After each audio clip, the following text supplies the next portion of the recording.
Hi everyone, welcome to the webinar AI in Action, Transforming FCS Classrooms. I'm Dr. Melanie Schmidt from Texas Tech University in the Curriculum Center for Family and Consumer Sciences, and I'm so excited to spend this time with you exploring how artificial intelligence is transforming what we do as family and consumer sciences educators. AI isn't about replacing us, far from it. As Raina El Kaloubi says, it's about making us better versions of ourselves. That's what we'll dive into today. How can we use AI to enhance our teaching, our students' learning, and even our own professional growth? Here's a quick roadmap of what we'll cover. We'll start with a little history of AI, just to set the stage. Then we'll look at 7 ways AI is already making a difference in everyday life. After that, we'll talk about why teaching AI literacy matters right now, what skills students will need to thrive, and how tools like ChatGPT are changing the game for teachers and students alike. Finally, we'll have a conversation about drawing the line, what's helpful versus what might cross into cheating. Throughout this session, I'll share examples and ideas you can use in your classrooms, so feel free to jot down anything that sparks your interest. AI might feel like a shiny new buzzword, but its history actually goes back several decades. It all started in the 1950s when scientists first began programming computers to do tasks that required human intelligence. Since then, we've gone from clunky early systems to the powerful AI tools we use today, things like Siri, Alexa, and ChatGPT. To give you a better sense of how AI has evolved and what makes today's tools so special, I want to share a short video from Caltech. As you watch, think about how this progression connects to what we do in education and what it could mean for our classrooms.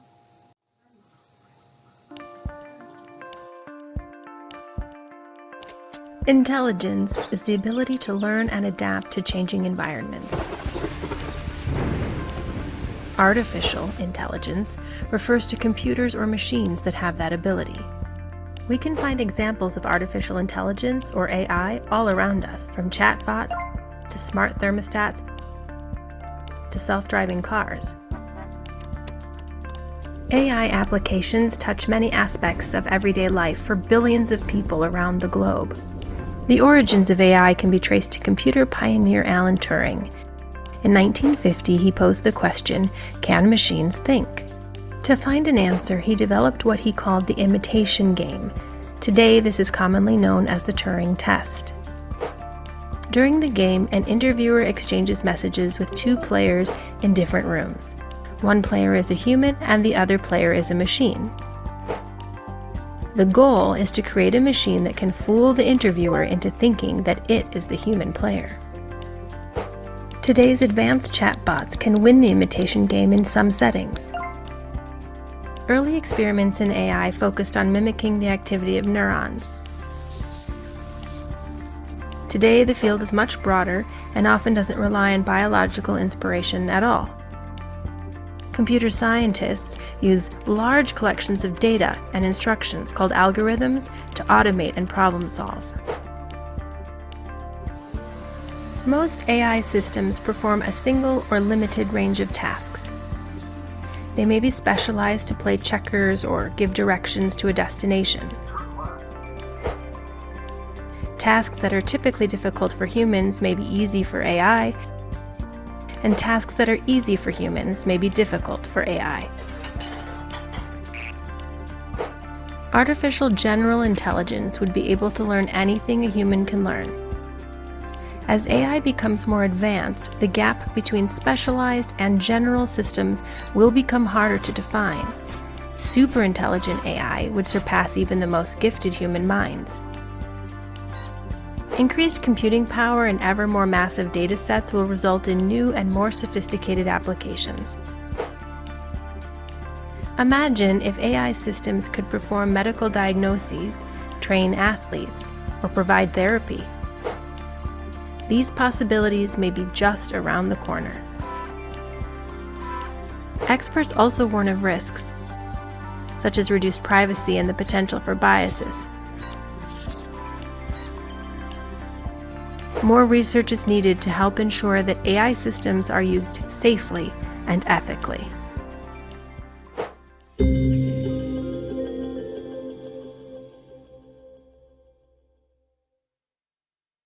That video does a great job showing how far AI has come, and it also talks about some of the things that we need to consider when we're using artificial intelligence. Now let's explore how these advancements are already part of our daily lives. AI is all around us, and chances are you've used it today without even thinking about it. Let's explore 7 ways AI is making life easier and more efficient, often behind the scenes. The first one is maps and navigation. Think about how much easier traveling has become. Gone are the days of the printed maps and trying to follow complicated directions. I know I always had trouble with the MapQuest directions. Now you can just open Google Maps, type in your destination, and let it guide you. But how does it know the best route, roadblocks, or traffic congestion? That's AI at work. These apps use machine learning to analyze traffic patterns, understand building layouts, and even predict changes in traffic flow. That's why you can trust them to get you there as quickly and smoothly as possible. The next one is facial recognition and filters. So you ever use a filter on a selfie or unlock your phone with Face ID? AI powers both of those features. Filters rely on facial detection, identifying any face in the frame, while Face ID takes a step further by recognizing specific faces like yours. This technology isn't just for fun though. It's also used in security and surveillance, like at airports or government facilities. The next one is text editors or autocorrect. Have you ever run your essay or email through Grammarly? You've benefited through AI if you have. Tools like this use natural language processing and machine learning to identify grammar mistakes, suggest corrections, and even improve your writing style. It's like having a virtual editor who's always on hand, ensuring you're putting your best words forward. What about those search recommendations? Ever notice how Netflix always seems to know what show you'll binge next, or Amazon suggests exactly what you're thinking of buying? That's AI learning from your preferences. These systems track your behavior, analyze patterns, and predict what you'll like. While it might feel a little eerie at times, it's also incredibly helpful or for finding things you didn't even know you wanted. Has anybody ever used a chatbot when you're on a website? Interacting with customer service can sometimes be frustrating, but AI is changing that. Advanced chatbots are now capable of answering detailed questions, tracking orders, and even solving problems, all while mimicking human conversation styles. And if they mess up, they learn from your feedback to do better next time. It's a win-win for customers and companies alike. What about Siri or Alexa? These are digital assistants. Whether it's Siri, Alexa, or Google Assistant, virtual assistants have become part of daily life. They can handle tasks like making calls, setting reminders, or even finding the best route home. AI makes them smarter over time, learning from your preferences and habits to offer more personalized help. What about banking and e-payments? Many of us haven't stepped into a bank in years thanks to AI. From depositing checks through an app to tracking your spending habits, AI is simplifying how we manage money. It also keeps our accounts safe by detecting unusual activity and flagging potential fraud before it becomes a problem. As you can see, AI is woven into so many aspects of our lives, sometimes in ways we don't even notice. Which of these examples stood out to you, or better yet, how might these concepts inspire new ideas for your classrooms?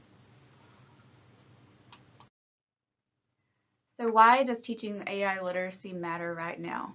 It's something we can't ignore anymore, and there are 3 big reasons why. Gen Z and Gen Alpha, Education 4.0, and Industry 4.0. Let's break these down. First, let's talk about our generation of students, Gen Z and Gen Alpha. They're the students in our classrooms right now, or who will be soon. Gen Z, born between 1997 and 2012, and Gen Alpha, born after 2013, are growing up in a world full of technology. They're digital natives, meaning they've been surrounded by smartphones, smart devices, and AI-powered tools since day one. But here's the catch. Just because they use the tech doesn't mean they understand it. That's where we come in. By teaching AI literacy, we can help them move from just being users of the technology to being thoughtful and critical users who know how and why it works. Now let's move to Education 4.0, which is all about how technology is changing education. AI tools are making it possible to personalize learning for each student, helping us meet them where they're at. It also opens up new ways for students to work together and solve problems creatively. Plus, it's not just about what they're learning now. Education 4.0 is about preparing them to be lifelong learners who can adapt to whatever the future throws their way. As teachers, this is a big opportunity for us to rethink how we approach our lessons. Finally, there's Industry 4.0, which is shaping the future of work. This fourth industrial revolution is all about automation, data, and AI taking a bigger role in every industry you can think of. Some jobs are disappearing, sure, but new ones are popping up. Jobs that need people who understand AI and can work alongside it. Have you ever heard of a prompt engineer? That's a real job now. Industries like healthcare, finance, and even the culinary world are being transformed by AI. By introducing these concepts now, we're setting our students up for careers that can thrive in this ever-changing landscape. So when you look at these three factors together, it's clear that teaching AI literacy is no longer just a nice to have, it's a must. And as FCS educators, we're the perfect spot to make this happen by weaving these ideas into our lessons. Now let's look at what skills are students going to need. As we prepare students for a future shaped by AI, certain skills stand out as essential. The World Economic Forum highlights key areas of growth, and several are directly connected to navigating and thriving in an AI-driven world. The first one that relates is analytical thinking. AI generates a lot of data, but it's up to us to make sense of it. Teaching students how to evaluate and interpret information critically is essential in helping them separate useful insights from noise. The next is technological literacy. Understanding how technology works, not just how to use it, is foundational. With AI, this means knowing how systems like machine learning operate and how they influence the decisions we encounter every day. Next is systems thinking. AI doesn't work in isolation, it's part of larger systems. Students should be able to understand how changes in one area, like data input, can affect outcomes and decisions elsewhere. The next is AI and big data. This one's obvious, of course. Familiarity with AI and the ability to understand big data is becoming a baseline expectation. Students need to know how AI impacts industries and how to interact with AI tools responsively and effectively. Finally, I'm going to go back to number 4 on the list, curiosity and lifelong learning. Staying curious and adaptable is a must. AI is constantly evolving, and students need to be ready to learn, adapt, and grow alongside these changes. As FCS educators, we're already building many of these skills into our lessons. The challenge is weaving in AI concepts and tools to make sure our students leave our classrooms prepared for the opportunities and challenges ahead. Which of these skills do you think your students are already developing, and where can we push further? One of the most important things we can do as educators is teach our students how to interact effectively with AI tools. There are 2 key skills that stand out. The first is knowing how to ask the right questions, and the next is to develop those critical thinking skills. So let's start with how to question. When using AI, the quality of the questions you ask makes all the difference. The more clear and specific your question, the better the results will be. Think about it. If you're vague, the AI will likely give you a very vague answer. We need to show our students how to focus their questions and follow up to get more detailed, accurate information. It's like peeling back the layers of an onion. Each follow-up question gets them closer to the information they need. Now let's move to critical thinking. It's easy to forget sometimes, but AI is not a human. It doesn't think or understand in the way we do. That means its responses aren't always accurate or appropriate. Students need to approach AI outputs with a critical eye. They should be asking themselves questions like, is this response accurate, relevant, and appropriate? Are there any biases or inaccuracies that I need to consider? By teaching these skills, we're helping students become better consumers and users of AI. It's about empowering them to use AI as a tool, not as a crutch, and to understand the limits and possibilities of what AI can do. How do you think you could introduce these skills in your classroom? What examples could you use to make them real and practical for your students? AI isn't just a tool for efficiency. It can be a way to inspire creativity, problem solving, and deeper learning. Let's explore some practical and innovative ways to incorporate AI into your classroom or in your own professional life. The first one, Use AI as a deeper source of information. Think of AI as the next step beyond Google. Search engines are great, but they're limited to indexing web pages, which often lack depth. AI tools can go further, synthesizing this information and giving more comprehensive insights. This is especially helpful when tackling more complex topics or nuanced discussions. Second one, AI as a source of good examples. Do we ever study other people's work to improve our own? Absolutely. AI can provide examples of high-quality work to show students what good performance looks like. Whether it's writing prompts, design ideas, or solutions to different problems, students can learn from strong examples and use them as a benchmark. Number 3, debate the AI. This one is fun. Have students take one side of a debate and use AI to argue the other side. They can plug in their points and ask the AI to respond, which not only strengthens their critical thinking, but also sharpens their ability to formulate arguments. You can even adjust the AI's tone and complexity to match the grade level or expertise of your students. And I can see so many ways that you could use this in like a child development or parenting. I used to have my students choose different topics like breastfeeding versus bottle feeding, cloth diapers versus disposable diapers. There are all kinds of different topics that you could debate with the AI. The fourth one is insight into big problems. Want to tackle critical big picture issues in your class? Ask AI about difficult societal problems. Ask it about climate change or world hunger.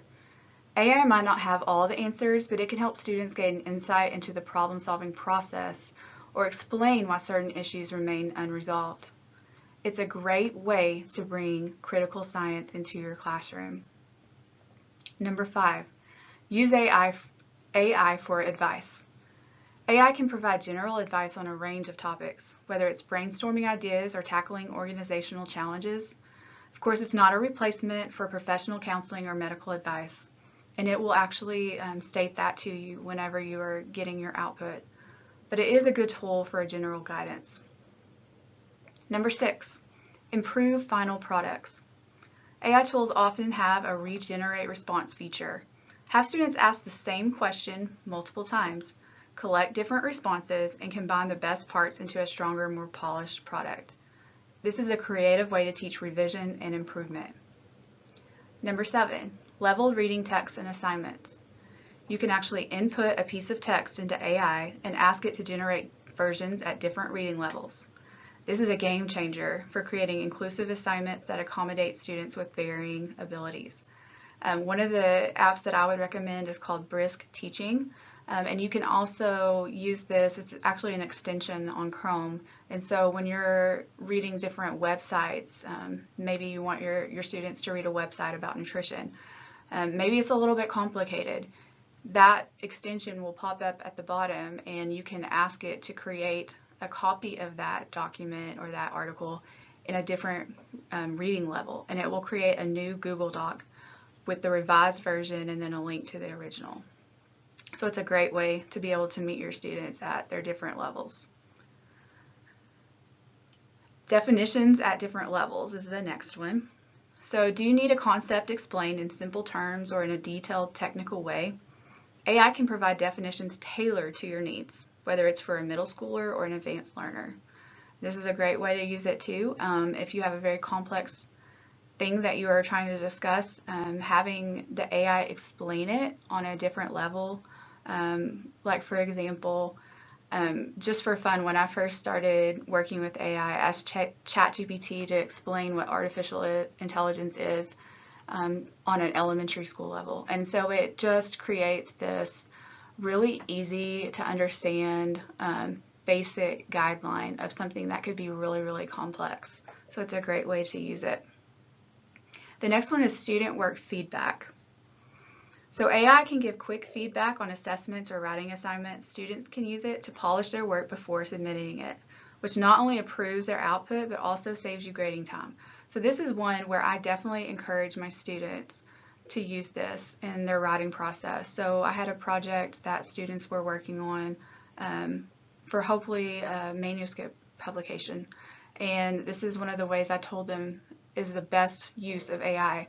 Go ahead and put your rough draft in, and then go ahead and get that feedback. Does it flow well? Is it concise enough? Is it in the right format?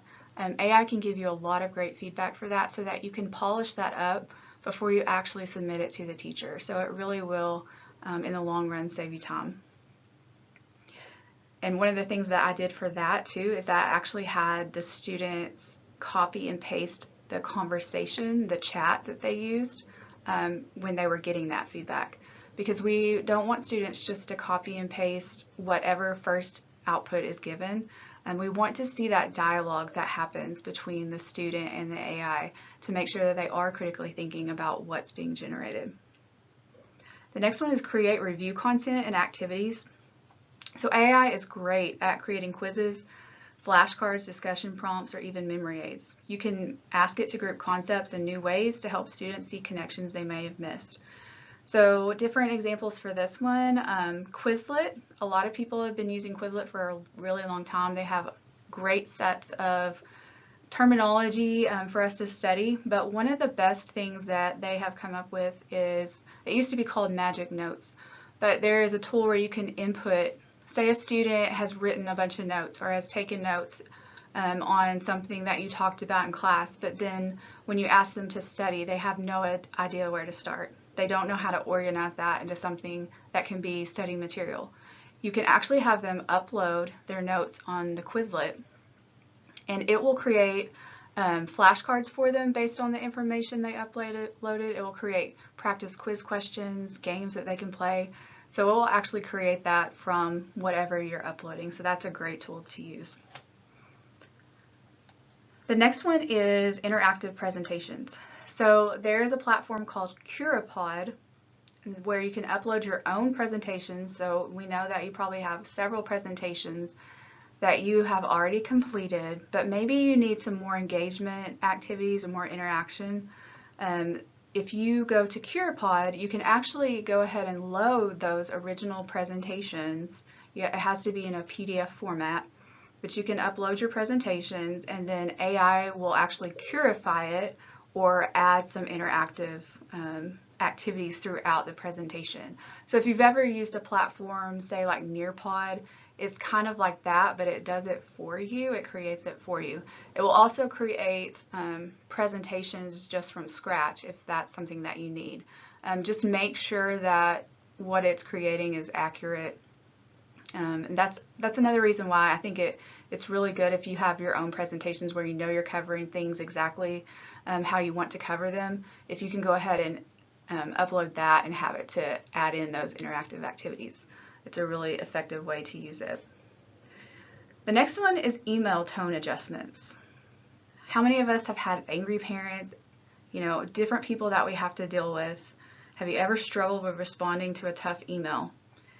AI can help you adjust the tone, making it more professional or softer, depending on the situation. It is a lifesaver for emotionally charged communication. So this is a great way to use it psychologically as well, because you could go ahead and write exactly what you wish that you could write into the AI tool, and then you could have it revise it to put it like in a better or softer tone. That way you can still get out your feelings and vent, but what you actually are sending the person that you are responding to is going to sound a little bit more professional and not as angry as it would originally. So it's a great way to use it. How many of us get tons and tons of requests for recommendation letters? And how many of us get them like the day before they're due? AI can definitely help you with this. You can input your student's resume or key details about them, and it can draft a solid letter for you. And then you can actually tweak it for your personal touch. You can change the tone of the letter as well, but it really does. You're using their information, but you are creating something that is a solid recommendation letter. The next one is making your writing more concise. I know we do this a lot in higher ed, but turning in proposals, maybe you're turning in grant applications, you have to have a certain number of words. I am very wordy when I write. So AI has been a perfect tool for this. I can input what I want to say, and say, okay, can you condense this to 500 words? So it's a great way to help you get more concise with your text, get into those word counts that you need. And it's also really good for active language, because that's one of the things that I always struggled with my writing, was to be more in a passive tone. So you can give it specific parts of your writing and say, can you make this to where it would be more of an active tone? So lots of great ways to implement these tools in the classroom. So here's the million-dollar question. Where do we draw the line? Using AI to brainstorm ideas is one thing, but submitting AI-generated essays without any effort, that's a problem. It's not just about catching cheaters. It's about teaching students to engage with the material and think critically. How do you handle this balance in your classroom? Have you set any guidelines for using AI? So what you see here is a chart that's been created by author Matt Miller, and he wrote the book AI for Educators. His website is ditchthattextbook.com, and he's got a lot of great tools and resources for implementing not only AI but also general technology into the classroom. One of the things that he offers is an AI for Educators course, which is excellent, and I've taken that and I would highly recommend it. But this is one of the things that he talks about in his book. So he gives this chart, and he talks about ways that maybe we could implement AI in our classroom, but we have to think about where would we personally draw the line between what would be okay and what would not be okay. So let's talk about these different scenarios that are on this chart. The first one is that AI does the work for them. So this is a scenario we don't want. A student using AI to complete an assignment with no effort or thought of their own. If this happens, it's a sign of a deeper issue. Does this student understand the work? Do they feel confident? Do they even have motivation? This isn't just an AI problem, it's an opportunity for us as educators to address these root challenges. So these would be the ones that, like it said, they kind of seem obvious, but I've seen even at the higher level, higher ed level, I've seen students turn in different assignments where they have to find articles and summarize them and create an opinion about something. And they don't think that I'm going to double check the resources that they have, but of course I do, and I can't find them. So I put the assignment into ChatGPT, and it created these generic resources that I was seeing on so many of the assignments, and I asked it, I was like, are these valid resources? And it came up with the response, no, these are hypothetical, but this is just to show an example of what this format, APA, would look like. So students are doing that. They are just literally copying and pasting the assignments into these AI tools and not even paying attention to the output that it's given. So this would definitely be something that we are not going to want. Number two, AI writes the content, but the student edits it. So here the student lets AI write the initial draft, but makes small edits based on what they've learned. This level demonstrates some understanding, but misses the chance to develop deeper skills. It's useful if the assignment focuses on analyzing or critiquing writing rather than creating it. Transparency is key, though. Students should share the original AI draft and explain their changes. All right, number three is AI generates drafts, and then student chooses the best parts. So in this case, the student asks AI to create multiple drafts to regenerate, then picks the best elements to craft a final product. So maybe they could even use different platforms, AI platforms like Gemini, Claude, ChatGPT, and see what kind of outputs each one gets. So this approach develops decision-making and organizational skills. It also pushes students to think critically about what makes content effective. Again, transparency is important. Students can share their drafts and their reasonings for their final choices. Number four is student provides ideas, but AI writes the draft. So this approach mirrors how many professionals use AI in the field. The student creates bullet points or a detailed outline, and AI generates the draft. The student then refines the AI's work to improve clarity and tone. So this actually teaches students how to use AI as a collaborator while maintaining ownership of the content. Number five, AI as a writing coach.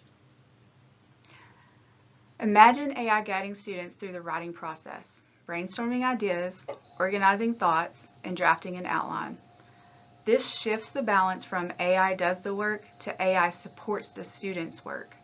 It's a great way to scaffold learning for students who feel stuck, helping them build confidence and skills over time. And this one kind of leads up to our next one. So AI helps students get unstuck. Sometimes students hit a wall, they're stuck and they don't know how to move forward. AI can act as a helpful nudge, offering ideas or suggestions to overcome that writer's block. It's important for students to understand that persistence and problem solving are still key, even when AI is part of the process. Number 7 is that the student writes, but AI refines. So this is how many of us use tools like Grammarly or spell check. The student writes the content, and AI provides feedback to improve grammar, tone, or clarity. This reinforces the student's ownership of the work while ensuring it's polished and professional. Number 8, AI provides research, but student writes the content. Here, AI can act as a research assistant, gathering statistics or summarizing information, but make sure that they fact check the information and they see that those references and those resources are valid. The student uses that research to create original content. It's crucial, like I said though, that students do fact check the information and cite sources appropriately. AI is a tool, not the source itself. And this is something that we have to remember too. AI's goal is to please the user. And so if that means making up things or making up resources, it will do that to create something that looks good.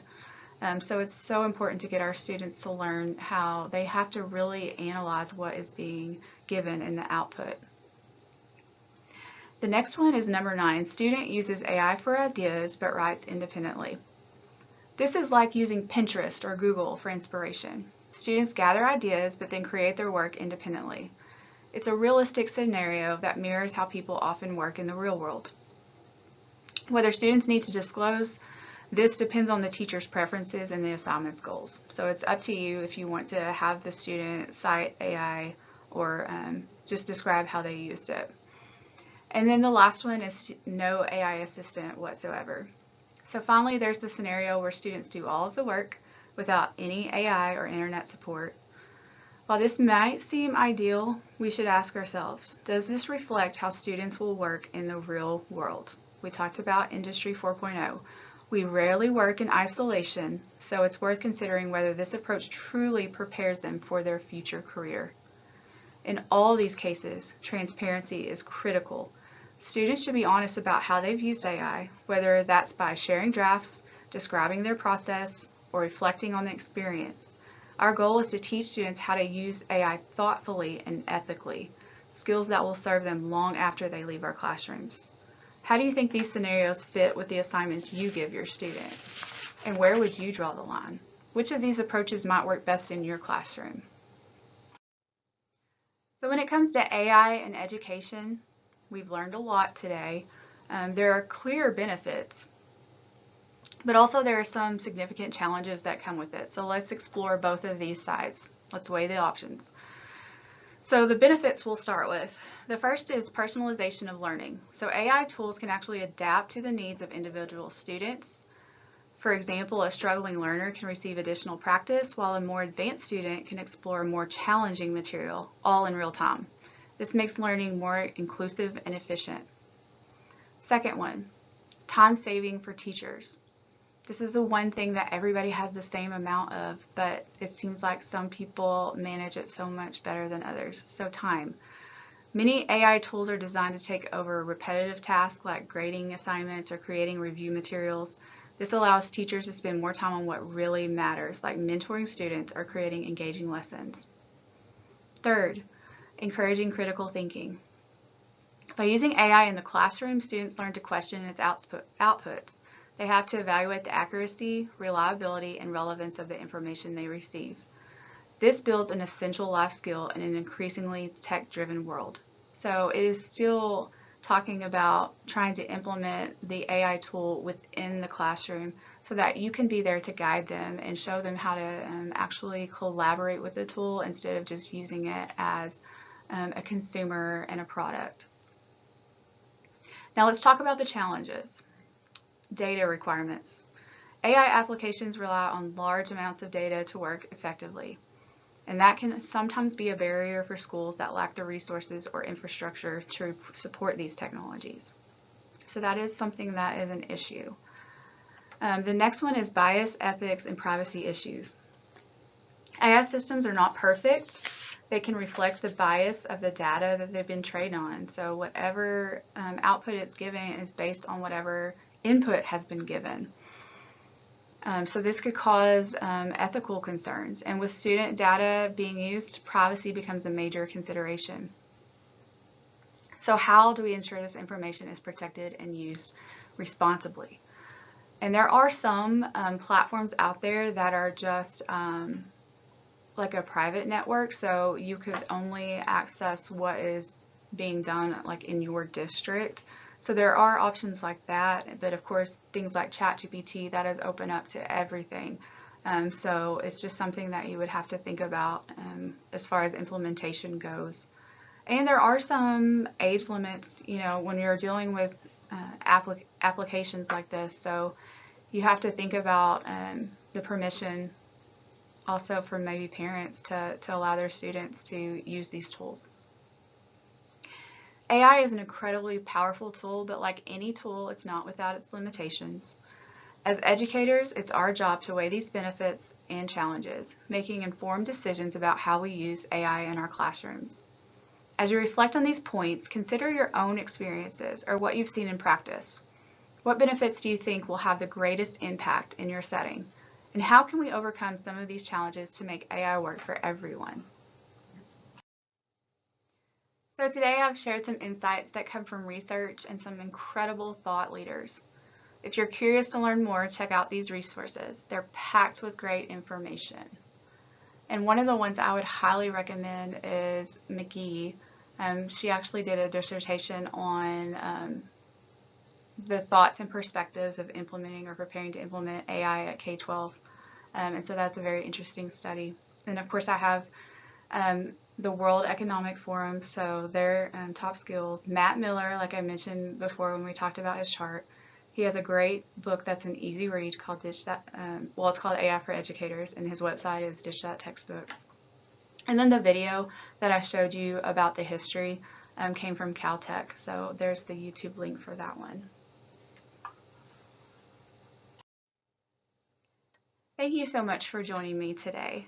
If you have any questions or want to share your own AI success stories, don't hesitate to reach out to our CCFCS team. Together, we can keep exploring how AI can transform our classrooms. Have a great day.